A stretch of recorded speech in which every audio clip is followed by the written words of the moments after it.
আসসালামু আলাইকুম রহমতুল্লাহি ওবরকাতুহু। সম্মানিত দর্শক, গত 17 মাসে বাংলাদেশের পাসপোর্টের যে মান ক্রমাগতভাবে কমতে কমতে এখন তলানিতে গিয়ে এসে পৌঁছে গেছে। আনঅফিসিয়ালি পৃথিবীর অনেক দেশ বাংলাদেশকে ভিসা দিচ্ছিল না।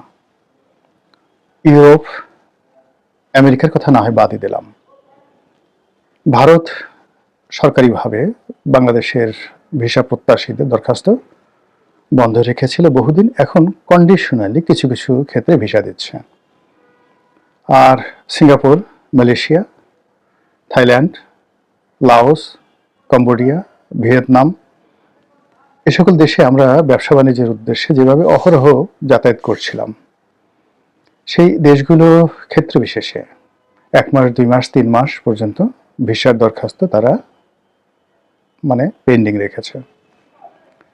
নেপাল, ভুটান, মালদ্বীপ যারা আমাদেরকে অন অ্যারাইভাল ভিসা দিত, ইন্দোনেশিয়ার বালি বা ডেনপাসার যেখানে আমরা অন অ্যারাইভাল ভিসা পেতাম, এই ভিসাগুলো এখন দেওয়া হচ্ছে না বলে অনেকে অভিযোগ করেছেন।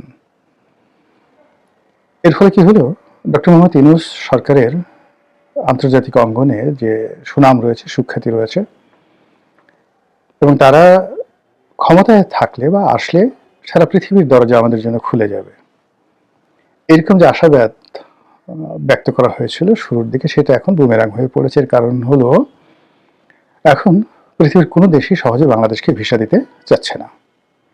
আর এই যে সহজে বাংলাদেশকে ভিসা দিতে চাচ্ছে না, এই অবস্থার উপরে রীতিমতো কুঠারাঘাত পড়ল অতি সম্প্রতি মার্কিন যুক্তরাষ্ট্র পৃথিবীর 75টি দেশকে কালেও তালিকাভুক্ত করেছে যে তাদের দেশ থেকে কোনো মানুষকে ইমিগ্র্যান্ট হিসেবে আমেরিকা আর ভিসা দেবে না। দুর্ভাগ্যজনক হলো সত্যি যে এই 75টি দেশের মধ্যে বাংলাদেশও আছে। আর এটা প্রচার হওয়ার পর জনাব মোহাম্মদ ইউনূস সাহেবকে নিয়ে রীতিমতো ট্রল হচ্ছে। তিনি যখন বলেছিলেন ক্ষমতা আসার পরে যে আমরা এরকম একটা দেশ গড়ে তুলব যেখানে সারা পৃথিবীর মানুষ আমাদের কাছে ছুটে আসবে এবং আমাদেরকে কোথাও যেতে হবে না, অবস্থা দৃষ্টি মনে হচ্ছে যে অবস্থা এখন তার চাইতে আরো খারাপ পর্যায়ে চলে গেছে। তো এটা নিয়ে সরকারের খুব সমালোচনা হচ্ছে। সরকারের কর্তা ব্যক্তিরা নানাভাবে আর শব্দ করার চেষ্টা করছেন, কিন্তু একটার পর একটা আন্তর্জাতিক অঙ্গন থেকে সরকারের জন্য দুঃসংবাদ আসছে, দেশের জন্য দুঃসংবাদ আসছে, এবং আমাদের অর্থনীতি, কূটনীতি, রাজনীতি সব কিছুই ক্রমশ ঝুঁকি ঝামেলার মধ্যে পড়তে যাচ্ছে। এই অবস্থায় আসলে বাঙালি কি করবে, কি করা উচিত, সেগুলো নিয়ে আলোচনা করব। তার আগে বলে নেই যে আমাদের দেশে যারা কবি সাহিত্যিক, যেমন কবি নজরুল ইসলাম, তার একটা বিখ্যাত কবিতা আমরা শিশুকালে পড়েছি, থাকবো না বদ্ধ ঘরে, দেখবো এবার জগৎটাকে কেমন করে ঘুরছে, দুর্নিপাকের আমার পরবর্তী শব্দগুলো এই মুহূর্তে মনে আসছে না, কিন্তু ওই যে থাকবো না বদ্ধ করে, দেখবো এবার জগৎটাকে। তো এই যে পৃথিবী দেখার যে উদগ্র বাসনা এবং পৃথিবী থেকে জ্ঞান অর্জনের যে কথা, তো সেটি কবি নজরুলের দ্বারা যেভাবে ফুটে উঠেছে, সেই দরজাগুলো বন্ধ হয়ে যাচ্ছে। কিংবা জ্ঞান অর্জনের জন্য সুদূর চীনে যাও, মহানবী সাল্লাল্লাহু আলাইহি সাল্লামের সেই বিখ্যাত উক্তিটিও এখন আমাদের জন্য মনে হচ্ছে যে বিদেশে আর যাওয়ার দরকার নেই, বাংলাদেশে বসে ইন্টারনেটে সার্চ করলেই বা স্টারলিংকের একটা কানেকশন নিয়ে সেখানে বসে এআই প্রযুক্তির মাধ্যমে বা চ্যাট জিপিটির মাধ্যমে কিংবা গুগলের যে জেমিনি আছে তার কাছে যদি জিজ্ঞাসা করি যে সাহারা মরুভূমির অবস্থা কি, এখন সেখানে তাপমাত্রা কেমন, আমাজনের জঙ্গলের কুমিরগুলো কেমন আছে, 2-4টা ছবি দেখানো যায় কিনা, তো আপনার সামনে এসে আপনার যদি বড় স্ক্রিন থাকে, 3D স্ক্রিন থাকে টেলিভিশনে, তো ওই ছবিগুলো এআই আপনাকে দেখাবে। তো কাজে আপনার আর আমাজন জঙ্গলে যাওয়ার দরকার নেই, কিংবা অভিযানের জন্য আপনার উত্তর মেরু, দক্ষিণ মেরু কিংবা গ্রিনল্যান্ড অথবা সাহারা মরুভূমি, গোবি মরুভূমি, এই সমস্ত এলাকাতে যাওয়ার দরকার নেই। এইভাবে চিন্তা ভাবনা করে আপনি নিজেকে শান্ত রাখতে পারেন। কিন্তু যাদের পেটের যন্ত্রণা রয়েছে, যাদের খুন্দি বৃষ্টি নিবারণের কোনো সংস্থান বাংলাদেশে নেই, তাদেরকে তো কাজের জন্য বিদেশে যেতে হবেই। এই যে এই মুহূর্তে বাংলাদেশটা টিকে আছে প্রায় $25 বিলিয়ন, বিদেশি রেমিটেন্সের উপর যে সরকার টিকে আছে, দেশ টিকে আছে, রাষ্ট্র টিকে আছে, এবং এই কাজ করার জন্য কম করে হলেও সরকারিভাবে, বেসরকারিভাবে, অফিসিয়ালি, আনঅফিসিয়ালি ১.৫ কোটি মানুষ বিদেশে আছেন। স্ত্রী রেখে, পুত্র রেখে, কন্যা রেখে, পিতা মাতা রেখে, আত্মীয় স্বজন রেখে বছরের পর বছর বিদেশে আছেন। আর এই ১.৫ কোটি মানুষের মধ্যে হয়তো ১০ থেকে ১২ লাখ মানুষ যারা ইউরোপ আমেরিকাতে আছেন বা ধরুন পরিবার পরিজন নিয়ে আছেন, আর বাকি প্রায় সবাই মধ্যপ্রাচ্য, তারপর ইউরোপ, আমেরিকা, কানাডা থেকে শুরু করে বিভিন্ন জায়গাতে মানে জীবিকা অর্জনের জন্য এমন কোনো কঠিন কাজ নাই যে তারা করছেন না। ভিটে মাটি বিক্রি করে ২০ লাখ ২৫ লাখ টাকা খরচ করে কেউ হয়তো প্রথমে হংকং গিয়েছেন, হংকং থেকে ফিলিপাইন গিয়েছেন, ফিলিপাইন থেকে কম্বোডিয়া গিয়েছেন, কম্বোডিয়া থেকে কেউ হয়তো মিশর গেছেন, মিশর থেকে লিবিয়া গেছেন, লিবিয়া থেকে সমুদ্র পাড়ি দিয়ে, ভূমধ্যসাগর পাড়ি দিয়ে ইটালির উপকূলে পৌঁছানোর আগে ১০-১২টি জঙ্গলে ৪-৫ মাস থেকেছেন। কেউ হয়তো বসনিয়া হার্জেগোভিনার জঙ্গল পাড়ি দিয়ে তারপরে ইউরোপের কোনো দেশে ঢোকার চেষ্টা করেছেন। এই যে দুর্নিবার যে অভিযাত্রা, যেটি শাহরুখ খানের সে বিখ্যাত ছবি ডানকিতে আমরা দেখেছি, তো এই দুর্নিবার অভিযাত্রা শুধুমাত্র নিজের পরিবার পরিজনকে দুবেলা অন্যের সংস্থান করে দেওয়ার জন্য বহু পুরুষ, এমনকি বহু নারী তাদের জীবনটি শেষ করে দিয়েছেন প্রবাসের মাটিতে। এবং সেই টাকা দিয়ে আমরা পায়ের উপর পা তুলে পোলাও, কুরমা, কালিয়া কোপ্তা খাচ্ছি। বছরে $25 বিলিয়ন, $1 বিলিয়ন এই মুহূর্তে 12,000 কোটি টাকা। তো এই যে বিদেশে যাতায়াত, এই যাতায়াত করার জন্য পাসপোর্টের যে মান থাকে, সেই মানের কারণে যে সকল দেশ বাংলাদেশের জনশক্তিকে বা শ্রমশক্তিকে নিয়োগ দেয়, তারা এই পাসপোর্টের গুণগত মান বিবেচনা করে। আর সেই বিবেচনা করতে গিয়ে ইউরোপের দেশগুলো কিংবা উত্তর আমেরিকা, যেটা এখন ইউনাইটেড স্টেটস অফ আমেরিকা বলা হয়, তারা বাংলাদেশকে কিভাবে মূল্যায়ন করে তার উপর অনেকটা নির্ভর করে। ফলে কি হলো, আপনি দেখুন যে গত ১৭ মাসে আমাদের যে জনশক্তি রপ্তানি, এই রপ্তানির যে খাতটি মারাত্মকভাবে ধস নেমেছে।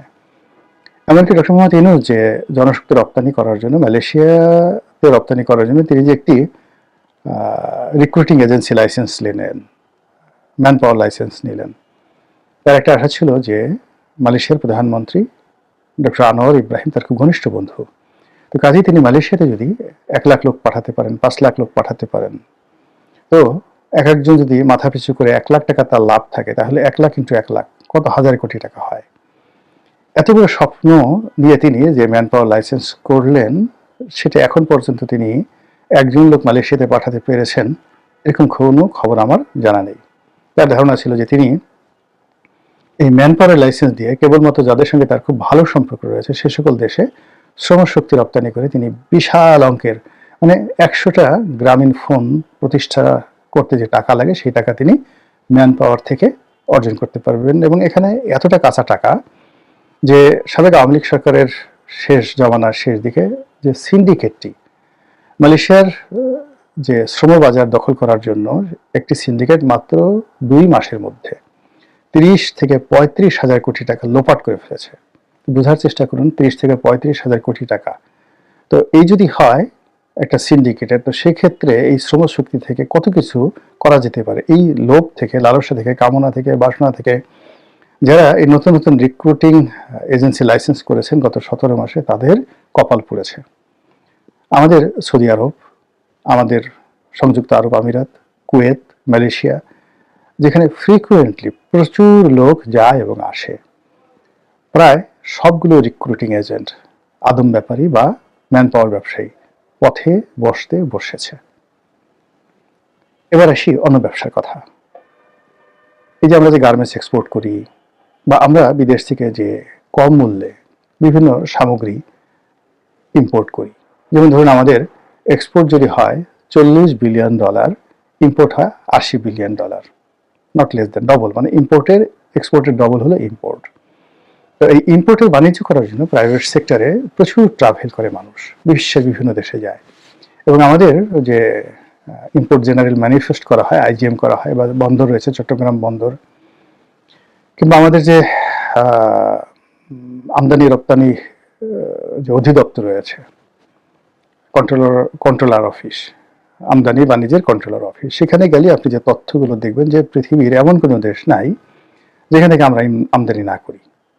সবকিছু আমাদের যা কিছু আমরা মানে খাচ্ছি, মোরালেস প্রায় সব কিছুর কেমিক্যাল, র ম্যাটেরিয়ালস, বীজ, ফিনিশ প্রোডাক্ট সবই কিন্তু আমরা আমদানি করি। আমদানি নির্ভর একটি কান্ট্রি, এবং আমদানি করার পরে আবার এদেশ থেকে একটা বিরাট অংশ আবার আমরা ভারতে পাচার করি।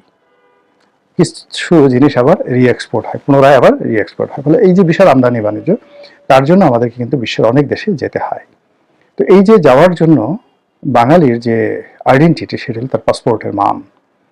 তো সেই পাসপোর্টের মান গত 17 মাসে মারাত্মকভাবে কমেছে। আর তারই ধারাবাহিকতায় আমেরিকায় যে 65টি দেশকে যেভাবে নিষিদ্ধ করলো, এবং তার মধ্যে বাংলাদেশ যেভাবে পড়েছে, এতে করে যে সকল দেশ এখনো পর্যন্ত আমাদেরকে ভিসা দিচ্ছে, তারাও 10 বার চিন্তা করবে যে আমেরিকা কেন এদেরকে নিষিদ্ধ করলো। অথচ সরকার আজকের দিন পর্যন্ত নাকি তেল দিয়ে ঘুমাচ্ছে, এবং এমন একটা ভাব দেখাচ্ছে, মনে হচ্ছে যে আমাদের আর বিশ্বের কোনো দেশে যাওয়ার দরকার নেই। ওই যে ডক্টর মোহাম্মদ ইউনূসের সেই কথার মতো, যে আমাদের কাছে এত রিসোর্স আছে, এত ক্ষমতা আছে, এত আকর্ষণ আছে, যে সারা দুনিয়ার তাম আমদানিকারক, রপ্তানিকারক, ব্যবসায়ী, দালাল, ফড়িয়া থেকে শুরু করে মধ্যস্বত্বভোগী যারা আছেন, তারা বাংলাদেশে আসবেন। কিন্তু বাস্তবে কি তাই? পথে ঘাটে, মাঠে, ময়দানে এত চেষ্টা করার পরও কেন জমছে না, নির্বাচন জমছে না? এর কারণ হলো অভাব দানা বেঁধেছে, ক্ষুধা নড়াচড়া করছে। ক্ষুধা রাজ্যে পূর্ণিমার চাঁদ ঝলসানো রুটির মতো অবস্থা তৈরি হওয়ার কারণে যতই আপনি ধানের শীষ, দাড়িপাল্লা থেকে শুরু করে হাত পাখা নিয়ে নাচানাচি করছেন, মানুষ কিন্তু সাড়া দিচ্ছে না। মানুষের যা দরকার, সেই আওয়াজটি যদি কর্তা ব্যক্তিরা বুঝতে না পারেন, তাহলে ওই যে কবিতার মতো, ভাত দে হারামজাদা, নইলে মানচিত্র খাবো। মহান আল্লাহ আমাদের সবাইকে হেদায়েত দান করুন এবং হেফাজত করুন। আসসালামু আলাইকুম ওয়া রাহমাতুল্লাহি ওয়া বারাকাতুহু।